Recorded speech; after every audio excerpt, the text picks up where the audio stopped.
Hello, everyone. Welcome to Salute to the Ears. I am your host, Jeremy Simon, and with me is my beautiful wife, Erica. Hey, y'all. So it's been a bit. We did get to go do our trip down to Disney World. It was a little different. It was very different. It was, very different. It was very different. I mean, Yeah, it was different on a lot of fronts from the fact that it was just us. Mm-hmm. No kids. And, got the pandemic going on, so rolling around with masks and social distancing, and we haven't been down there in Christmas for a while. Yeah. Which, there's a lot more to see at Christmas, and there are other things to kind of see and experience that we haven't done in a while. But I think the biggest difference for us was the freedom. Yeah. We had this trip with no kids and not nearly as many plans. Right. And I think part of that was the fact that you can't make as many plans. You can't. Our last two trips have been dictated by table service reservations and fast passes. Yep. And so where we were in the park was dictated by where we needed to be at a certain time. And we had a couple moments of that, just because we did have some where it was like, okay, we want to eat here next, or we want to. Right. Yeah, we didn't have the advanced dining reservations like we normally do, and I think part of that was because there's no dining plan. Yeah.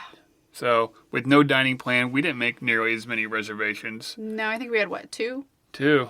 We originally had 3. We did. We canceled one. We canceled one for that first night we got there, which was good because we wouldn't have made it in time. We wouldn't have made it. Yeah. It was a good trip though. Despite the differences and despite things being off in many ways for us. Right. It was good. Right. So we stayed at 2 resorts this time. We stayed at Coronado Springs. We stayed in the tower at Gran Destino. And then we also stayed at Saratoga Springs. Right. And we're going to have a full review of those in a later episode. Mm-hmm. In this episode, we're really just going to kind of talk about some of our favorite things, either from this trip or what's going on down in Disney World right now. And then also our least favorite things, or some of the things we just didn't like as much. Yeah. And then how we felt, like, did we feel safe? So, because there were times where, I felt perfectly safe, and other times where I'm like, this probably isn't so good. Yeah, and I would say that the times when it was like, this is not good, were pretty far and few between. Absolutely. There were only a handful of times. Here's what I would say about the safety thing, and I kind of want to address this first before we get into likes and dislikes, only because this is like top of everybody's list right now in, do I make a plan for a vacation there or not? Right. I would say that if you are going as an adult or somebody with older children who are not going to be likely to touch everything or have an issue having a mask on all day, it's fine. Yeah. If you have small children, and particularly if this is the first or possibly the only time they're going to get to go in a very long time, I would say try and wait. Yep. That's what I've been telling people is, if this is your first time or first time in many, many years that you're getting to go, or possibly maybe your only time, then you need to hold off.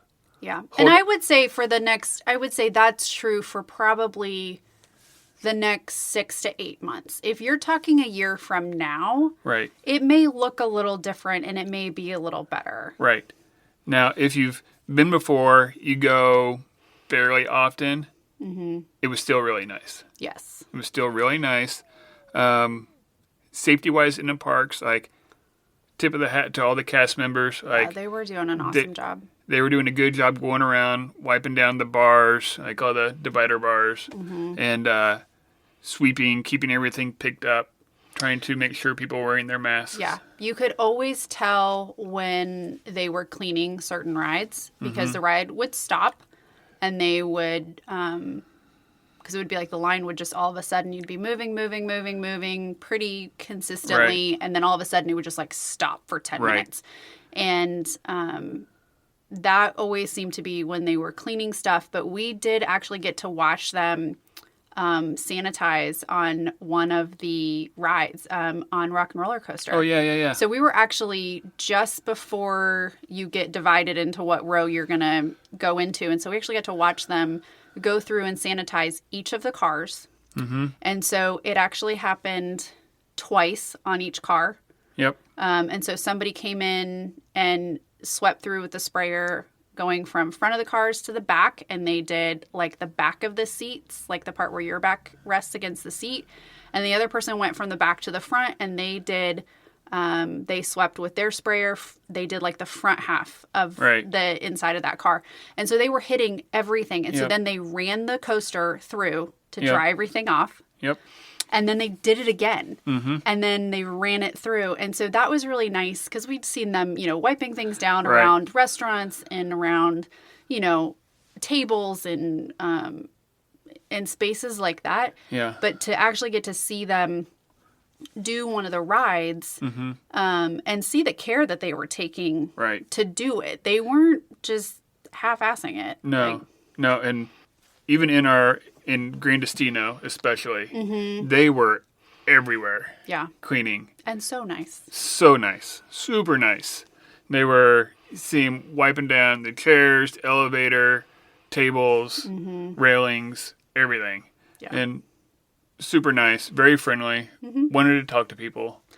Yeah, that was something I really noticed that cast members, there seemed to be quite a few cast members who were starved for some of those interactions that are harder to do now, that you can't just stand there and talk to somebody. Like, you're trying to be quick about it. They were trying to be kind of minimal. I don't want to say they were trying to be minimal interaction, but they were, because of trying to spend, the less time that you spend in front of them face to face, like mask on, but like the better, right? I mean, like they're trying to be safe.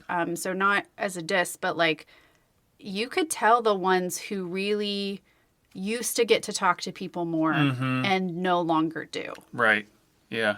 Because you didn't necessarily see that as much as we had in the past. The cast members, some of those magic moments weren't there. Yeah. Of when the cast members were really interacting with people walking through. But the ones that we did interact with were fantastic, amazing. Yep. And that is something we've talked about before, that we love cast members and we love how they create magic for people in sometimes the smallest, simplest ways, and sometimes really big ways. And we've experienced both. And, and just getting to know some of them a little bit, like my baristas at Grandestino. Right. They were fun. They were fun. I mean, it's just, it was nice. Like I have to say that was one of my favorite things, was like, I could see, is one of the few times that I've been able to be at the resorts and like be able to see myself waking up there for like days on end. Right. And like going down there and getting coffee from them and like. And part of that may be because, I mean, yes, crowds were up compared to what they had been the last few months, but they're still well below what they would be this. Well below. Yeah, I would even say that crowd levels for us were lower. I mean, October has now become a mid-range month rather than on the lower end. It's a new peak. Yeah, it's closer to a peak. It's still not like a high peak, but it's a peak for the mid-range of capacity, of like how many people are at the parks. But compared to when we went last October, so October of 2019, so that's a big month now. That's a high number. That's pre-pandemic. There were still fewer people, but it didn't necessarily feel like there were fewer people. No, that's definitely one thing inside the parks, because all the lines, all the queues are outside the buildings. So when you're walking around, you think, oh my gosh, it looks so busy. That's because everybody's standing outside. Those lines, they're scary, but they move pretty quick. Yeah, I mean, everybody did a pretty good job of staying distance. There were only, I think, 2 times out of all 4 park days that I would say we really had where it was like there was somebody in line near us that was not being... Right. And even one of them, cast members came and said something to them. Mm-hmm. They didn't necessarily listen real well, but... Cast members did catch it. No, but we were almost inside the building at that point, so that was hard to do on that one, like to do anything about at that point. And really, it was kind of null and void after that anyway. And we were usually turned around, facing behind us, talking to new friends we made from Cleveland anyway. Hey, guys. The thing that I did really like that they did, I shouldn't say I really liked, but I think that they did well as far as safety and all of that, is there is no eating or drinking once you get inside. Right. So again, when you, from a safety standpoint, when you are outside and everybody really is distanced and those queue lines are not nearly as close together, they did a great job of spreading those out and spacing people out. You can still eat and drink within the line. Now, what they mean by that is they don't want you to stand there and eat a whole meal. But if you need to take, have a little snack, or you've got a kid who needs a little snack, or you need to take a drink of water, or take a drink of, the soda that you have or whatever, that's totally fine. Right. Take your mask off, take the drink, take the bite, put it back on. Right.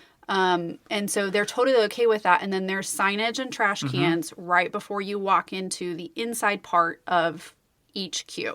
Yep. And says no eating or drinking beyond this point. So that was a little scary because I was seeing that and seeing like no eating or drinking in line. Mm-hmm. And that was a little scary to me at first of like, oh my gosh, if you're in line for an hour and a half or longer, and it was cold when we were there, but I'm thinking if you're standing and it's hot, like how do you do that? And really, you can eat and drink, and I just want to stress, though, it's more like you can have a drink and a snack, like where you're able to, like, take a bite, put your mask back on, not eat a full quick service meal. Yep. Just be aware if you're eating a snack, drinking in that line. A lot of those lines, we were pretty much walking through the whole time, or the vast majority of the time. It was moving pretty quickly. I mean, I think most of the time when we got in line, it may have been said 60 minutes, but we may have waited 40, 45. Yeah. I would say the average was like anywhere from 10 to 15 minutes under what it said. Yep. And again, we did get stuck a couple of times where it was pretty on target, but that was because we got stuck in a cleaning cycle. Right. And that was usually not until we were closer to the front of the queue when that happened. Right. And we did have one ride that broke down just before we got there. Mickey and Minnie's. Oh, Mickey and Minnie's Runaway Railway. Yeah. So not only had they had a cleaning cycle while we were in line, but then it broke down for a few minutes. But up until that point, I think it was like a 60-minute wait or something when we jumped in line, 65. I think it wasn't over that. No, I think it's probably about what we waited, even with those 2 stops. Yeah, but that's what I mean. Like, it wasn't, we didn't go over that. No. And if we did, it wasn't by much. Yeah. And it does up until the breakdown, which we were right outside the queue for, it wasn't, the line just kept moving. Kept moving. And they did a really nice job. I noticed this too. They did a nice job of where they have those outer queues. So there's markings on the ground. It says, please stand here. Right. And those are all, about 6 feet apart. And where they developed those lines for all of these different rides, as many of them as they could, they had them go past places that would be potential photo spots. Yeah. So now that line is there, being able to take that photo there is kind of gone. Yeah. Right. And so they did a good job of, if you're in line there, you're going to still get that photo. So like I got some great shots of Chinese theater. I got some great shots of Slinky Dog Dash. Right. Yeah, we did. And that was all just based on where they had the queue lined up. Yeah. And everybody was doing that. That was like the place where the line would always jump was because you'd have, somebody trying to take a picture and then it would. So one of the things different this year compared to the other is some of the cavalcades. Yes. Which was, I loved them. I thought they were awesome. I loved when they came through. Right. And we did get to catch several of them at a really good time. We started off really good. Like Magic Kingdom, we were hitting them. We did pretty good there. We did pretty good at Magic Kingdom. I think there was only one of them that we... Was there one of them we missed? I thought we got them all. Cause we got Mickey and Minnie, we got Goofy and Max, we got Santa. We never got a great shot of Goofy and Max, though. Yeah. That one was kind of a... Yeah, we kind of got the tail end of that one a couple times. We saw your least favorite cavalcade. Which one's that? Well, with Goofy and Max is Clarabelle. Clarabelle cow. Yeah, not a fan. And we saw the princesses. Which was really nice. And I was able to grab that on live, and a couple of my girlfriends that have little princesses got to see that, and they were really excited. Nice. So that was a sweet moment. But the cavalcades is one of my favorite parts. But yeah, it was hard, again, from a safety standpoint so they clear everybody off the road, and they really don't do it until right before the cavalcade is coming. It's not like you're standing there for several minutes, but there is probably a 2 to 5 minute window when you are kind of crowded up with people along the sidewalks as that cavalcade comes through. None of them are very long. Mm-hmm. They are in front of you for less than 5 minutes total for the whole thing. Mm-hmm. That's why they're these short little ones and not long, parades. But there is that couple minutes where you're kind of bunched up with people. So if that's something that you are concerned about, there are different places where you could potentially see cavalcades or watch them from that aren't necessarily going to be as bunched up. Right. So like in Magic Kingdom, around the hub, in Hollywood Studios, if you're closer to the theater, you're probably... Yeah, it was probably, a little less... But that place was out of all the parks, that's always going to be the most crowded because it's the smallest. Or it's always going to feel the most crowded. Yeah. So it's the smallest, and it has the newest attractions. Right. And, but Epcot, I mean... It was easy to kind of spread out in Epcot when they were coming through. Mm-hmm. Still not convinced Santa wasn't calling me fat, but so that was a whole other. Yeah, it was a whole other thing. If you want to see that, it is in the highlights on the Instagram at Salute to the Ears. In the Epcot highlight on our feed. Yeah, and then I thought Animal Kingdom was going to be by far my least favorite ones. Once I saw them, and especially when we got down close, I really liked them. Mm-hmm.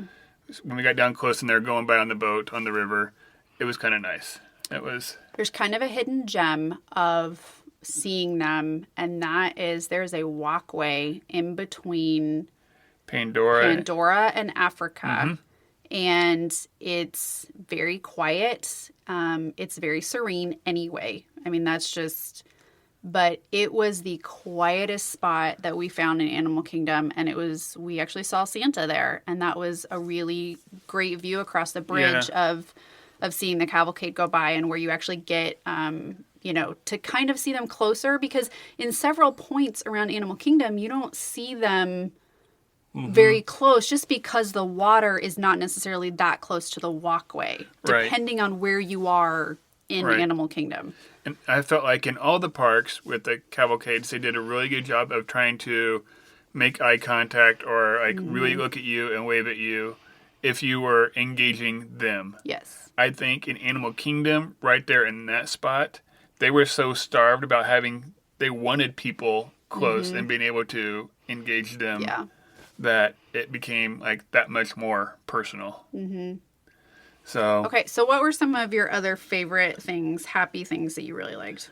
I really liked just Christmas decorations in general. Yes. It's still got that magic feeling of walking in Magic Kingdom and seeing the decorations when you first walk in there, just like that little courtyard, and then down Main Street. Still got that feeling with all the wreaths, the toy soldiers, the big Christmas tree. Yeah.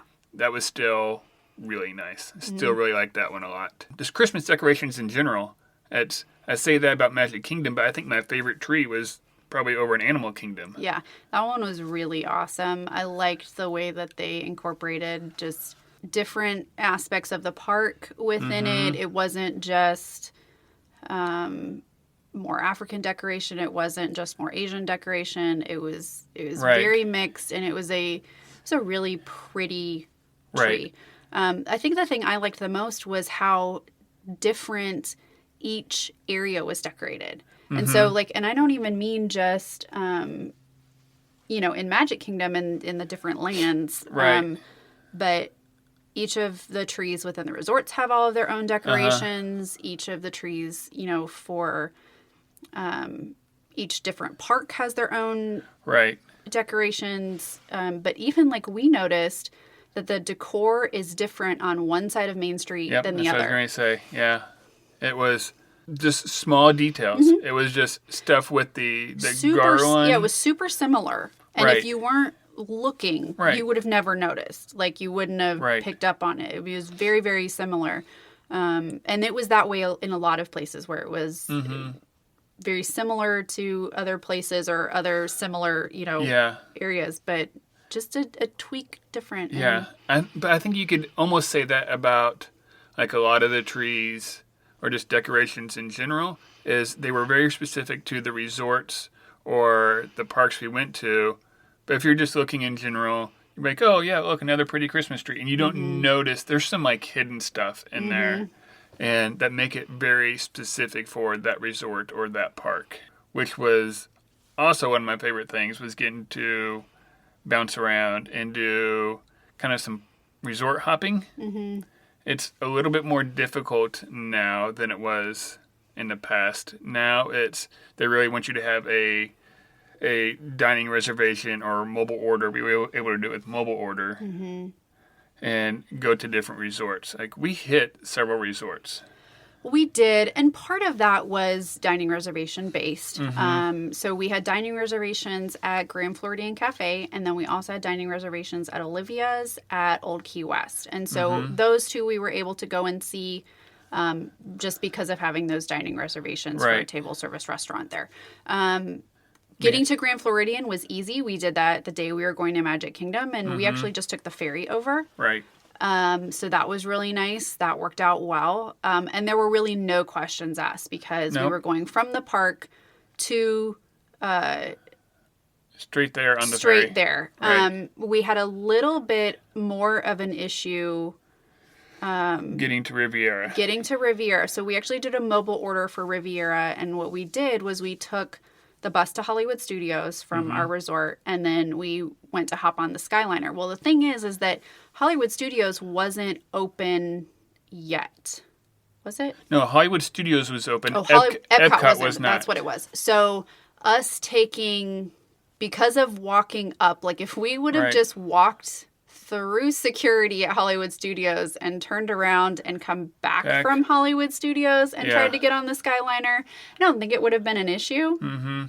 But the fact that we were coming from the buses was like a red flag for the cast member there of that was not the resort that we were staying at.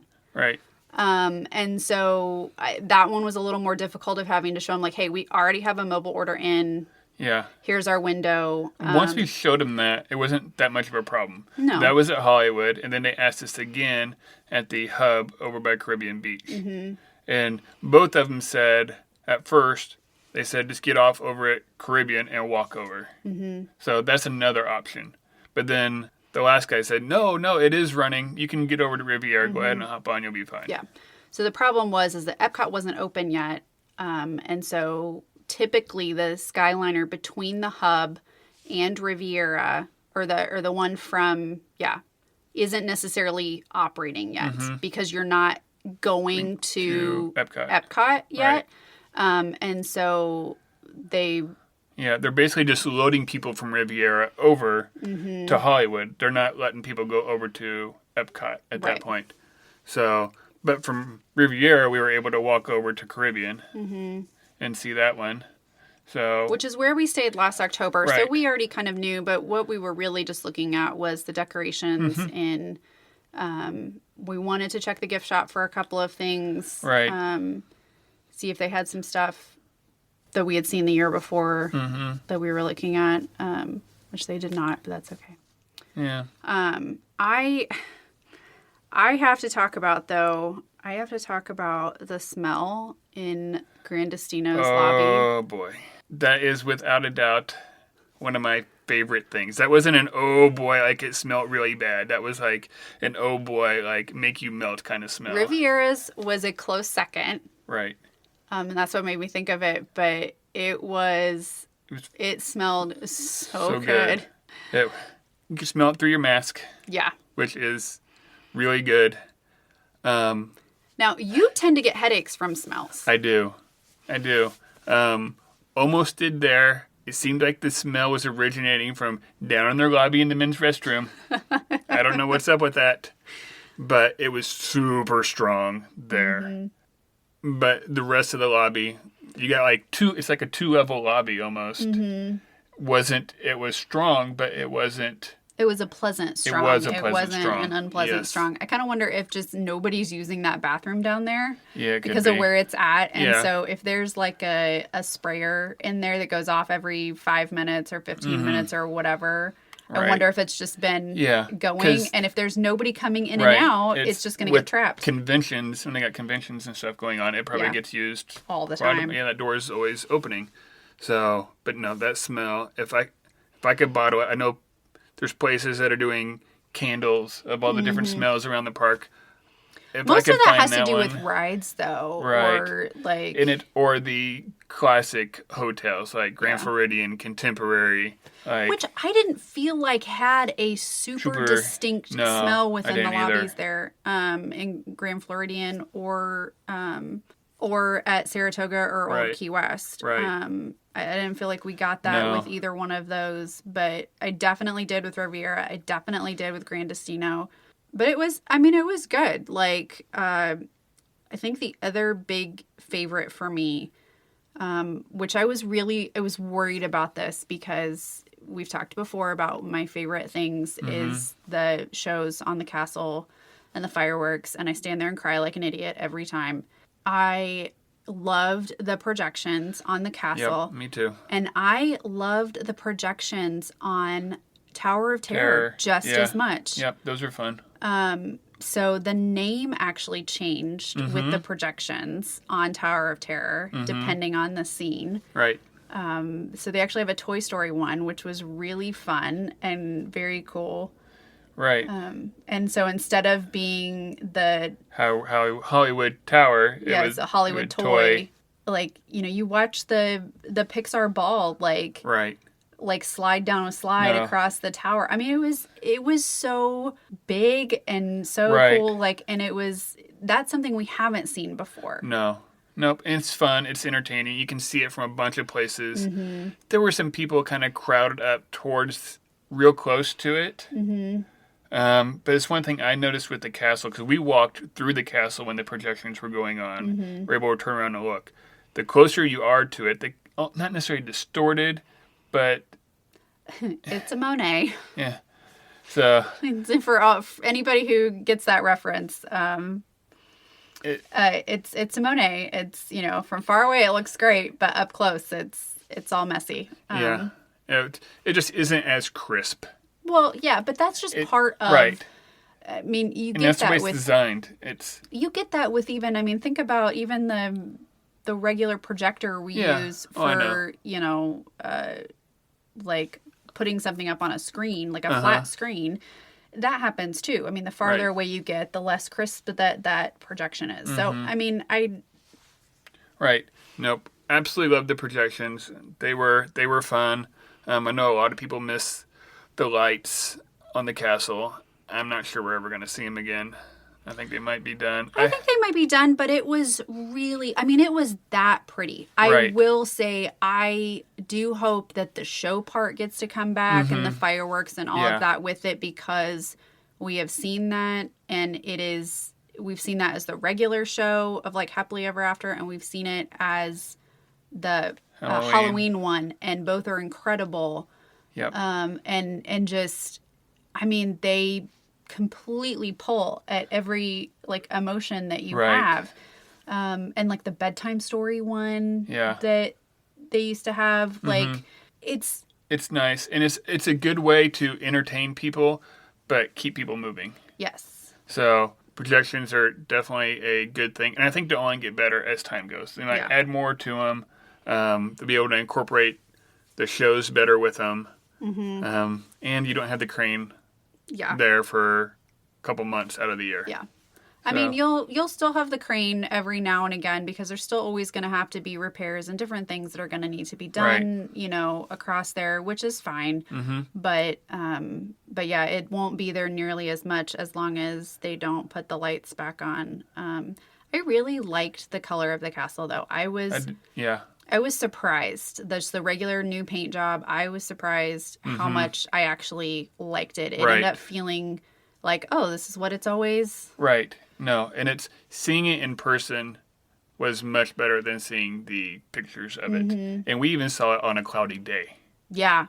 So, but the roof, like you can kind of see some of the designs in the roof line, just the way they painted it.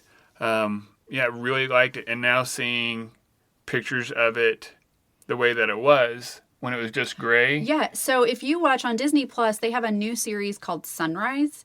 And essentially, it's kind of the music like what's in Zenimations, but like very, very calming music. And they've got these different camera angles where they shot the sun rising over the different parks and over different iconic views in the park. So like from on top of the castle, looking over Space Mountain, and then like going down Main Street, like and looking at the castle for Magic Kingdom.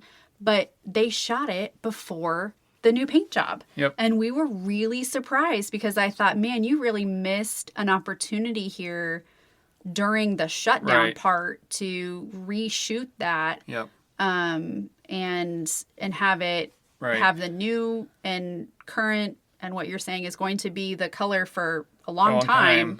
Have that on there with nobody there. Nothing to disturb it, because towards the end of that one, you start getting some disturbances from photographers and different people. So that was, I was like, man, whoever actually produced that missed a big opportunity to kind of reshoot that one. The other ones I think are okay, but to reshoot that one. Right. Yeah, no, the only other one we really watched was the Animal Kingdom one, and it was really good. The views on that one are really good. You got any other big favorites you want to hit? Not everything was completely magical on this trip. No. You know what was magical? Lemon blueberry pancakes. Those were fantastic over at Riviera. Yeah. If anybody knows of the recipe for those lemon blueberry pancakes, please send it to me. salutetothears@gmail.com. I am dying for those. I'm gonna attempt to find a good. Yeah, we got to. Those were really good. Those were amazing. Yeah. That was probably. I mean, that's a small thing, but disliked. My biggest. We have a big one. Yeah. We're gonna talk about that in a minute. My biggest one, though, for me personally, and after about 2 days, I looked at Jeremy and I said, I'm really struggling emotionally. And it was because I couldn't see the happy. And I couldn't see people's reactions. And I couldn't read people's emotions. And I've struggled with that through the pandemic. That's not necessarily new. But it was harder than I thought it was going to be. Right. I think part of it is we realized some of us can't smile with our eyes very well. Meaning me. Jeez, I wonder who that is. So, yep. I can smile with my eyes, and I tried really hard to kind of force that. I'm going to be using a lot of retinol the next few weeks trying to correct that. But the not being able to see people's reactions, you could still hear them sometimes, which was nice, especially younger kids. Like during the cavalcades or, on a ride or things like that. But it wasn't the same for me with that. So if you struggle already with not being able to see people's emotions because of the masks or not being able to understand people well because of the masks, now might not be the best time for you to go. And I'm sorry. The magic isn't as obvious whenever you look around at other people. You really have to kind of pay closer attention to see it. You can still see it in the kids. You can still see it in them because they're still dancing and laughing and doing whatever. I don't know how many times we were entertained by by littles just being kids and just having fun and enjoying it. Yeah. One of our other ones that kind of didn't make us very happy, especially going from Grandestino, where all we had was the bus. I guess all we really had was the bus to at Saratoga, but we didn't use it as much. But the line was kind of a free-for-all, and the bus doesn't come. Yeah, so even though they're running more buses, they're supposed to be running more buses, they seem to come in waves. Rather than being spaced out and being like, okay, there's a bus for Magic Kingdom every 5 minutes. It was like there's 3 buses for Magic Kingdom within a 10-minute span. Or sometimes just like one would roll in and be loading, and the next one for Magic Kingdom would roll in right behind it. But we noticed, and we did complain about this while we were there, and put in a complaint. Right now, any resort that you stay at, you get an email from that resort manager and that general manager who wants to know what they're doing well, what they're not doing well, and gives you a link for a feedback survey where you can leave those comments. Use that if there's stuff going on, particularly things that you don't need immediate attention for, but that you just want them to know, like, hey, this was an issue for us. But they, at Grandestino, there is one bus stop outside the tower, right? That's the main bus stop for Coronado Springs. There are other bus stops around Coronado Springs for the other kind of neighborhoods of rooms, but that's the main one. And there are 3 spots where the buses can pull in. So there's kind of 3 shelters, and each one is marked for certain parks. Now, the difference is, so we had a couple times where the people were lined up and it went really, really well, and people were already in a line and people followed that very, very naturally. Then we also had a day where that was not being followed, and people were going off of the old standard, which was kind of a free-for-all when you would get on the buses. Everybody would just kind of stand around the bus stop. But you could cram. Yeah, but you also kind of, even the old style, you still kind of look like, okay, who was here before me? I'm not going to cut in front of them. This time it was, not the whole time, but there was nothing that said, hey, this is where the line starts, even if people were in line, and where it ends. And we were having an issue with people just hopping, getting there right towards the end and getting on the bus. It used to be that there would be a spot. I mean, because here's the thing. When it used to be that they would just cram as many people as they could onto a bus, right, under their limit number of people. Now it's 22, by the way. It's 22 people on a bus. That is it. That is less than half. I think that's like a third of the amount of people that they would normally be able to fit onto a bus, okay? One wheelchair or scooter, whatever, at a time. That's it. They aren't putting 2. And so we may have seen it once or twice, but I think that was within a family. Like, I think there was... They were together in a family. They weren't 2 separate parties. But so now you can only fit 22 people on there. You only have certain groupings of where you can sit on the bus. So it's mostly 2 seats, 2 seats and 4 seats. Together. And then the very back, you got a good... Like it's like an 8 or something. But people, it used to be that you would have like a marking of where, like if you need to be in a handicap spot on the bus, you have a scooter or a wheelchair, you would go and park into that spot. Right? And you were kind of guaranteed to be on the next bus that had an open spot. Well, with this current situation, it really is that you need to stand in the line. And allow those people who were there before you to get on. And kind of wait your turn. And people were going by the old standard of just being able to go up to that space and utilize it. But we also had where people saw that and then just continued in the free-for-all. So we did put in a complaint about that, saying, look, just create queues. create queues so that, one, people stay spaced apart, and two, so that it is that everybody gets an opportunity to get on that bus in a timely manner. Right. There just needs to be a coordinator there, is basically all it needs to be. There needs to be a coordinator and better, like, queue lines until we get to the place where they can have standing room only on the bus. I'm itching to get to the big one. My big complaint.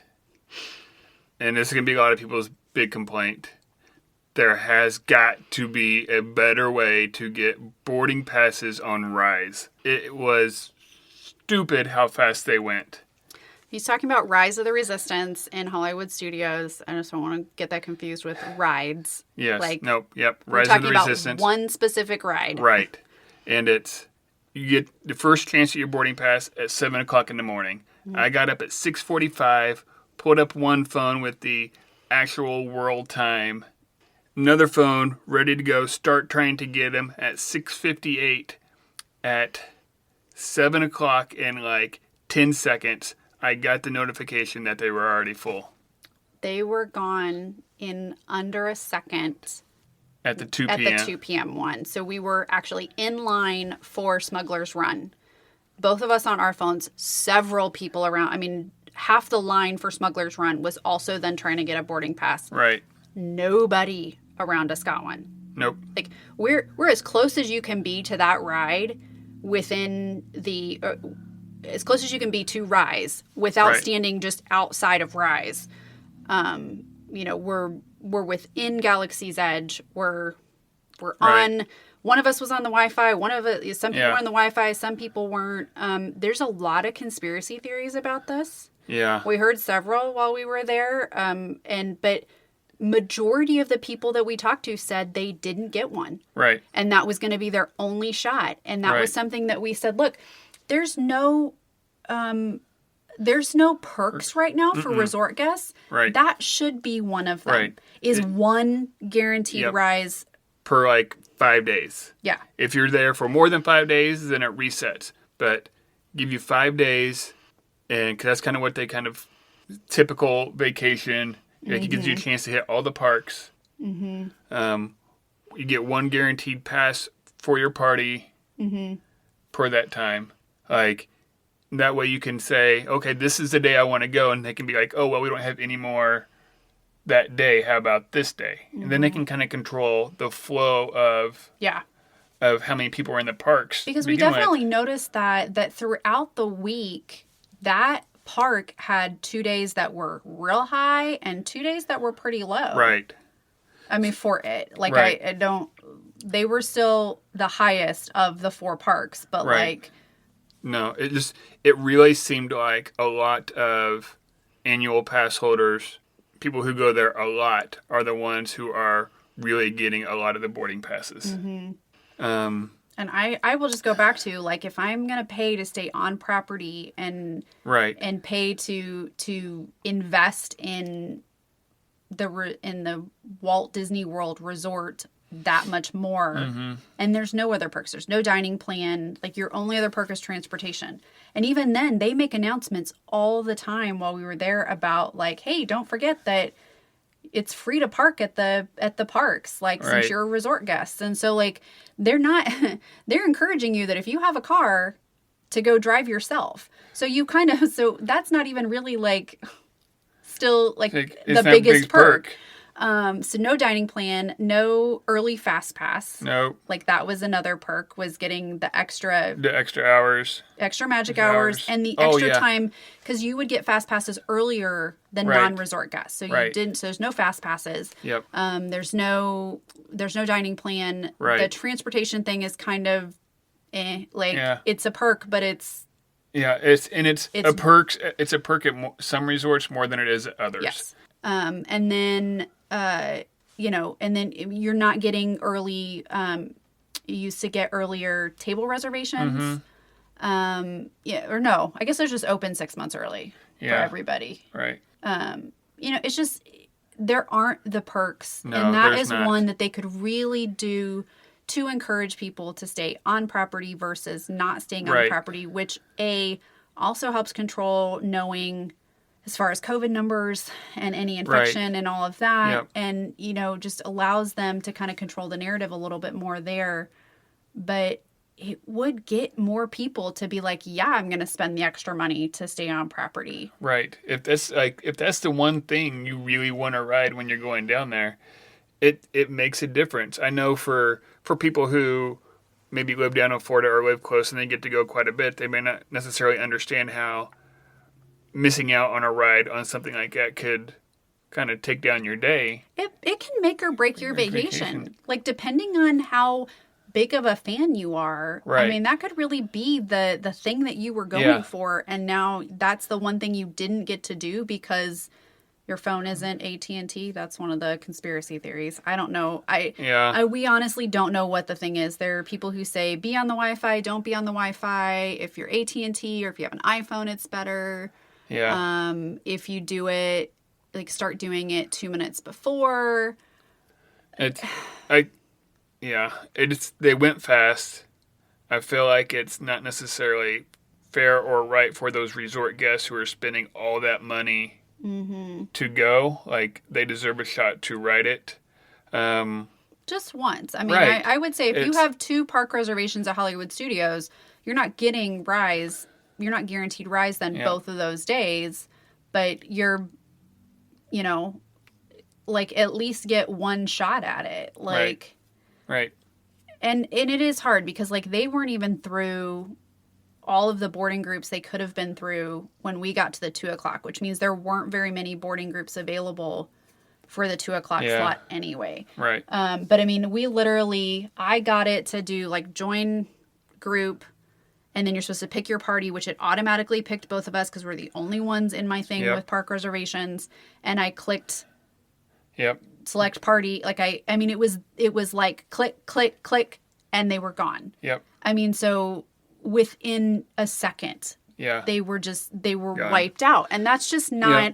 No, it's not fair. But I think overall it's a good trip. It was. I mean, I would say some other minor things like lack of menu options. Yeah. There were a lot of places where we were like, this used to have a lot more options. Yeah, it did. And not all the restaurants were open. Like, we didn't have a quick service at Grand Casino. Which was okay for us, but, like, it would definitely been harder with kids. Right. It's open now, though. So it's, I mean, that's not necessarily a bad thing anymore. It was, overall, it was really good. We had some good experiences. We got to have some great conversations with cast members and other people in the parks. We had some great interactions with Santa.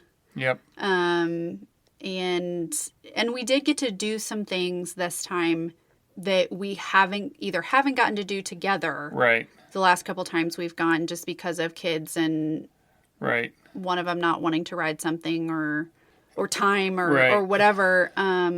It's like you got to ride Slinky Dog Dash finally. You hadn't ridden that before. Yep. And then we got to ride Mickey and Minnie's for the first time. We got to ride Mickey and Minnie's. Which was fantastic. I would totally stand in a long line for that one again. Long line again for that. Yeah, that was a lot of fun.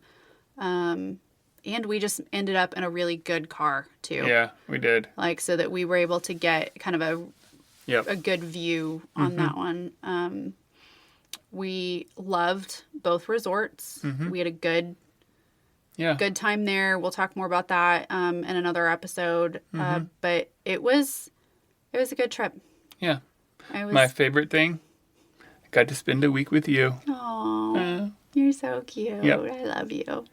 So if you've been down recently, you got favorite things or things you didn't like, feel free to hit us up. You can follow us at Salute to the Ears on Twitter and Instagram. And then you can find this podcast on, let's see, where are we all at now? Spotify, Stitcher, iTunes. iHeartRadio. Google Podcasts. And on the link in our bio on Instagram on Simplecast. Yep. So with that, go out and find your joy. Have a magical week.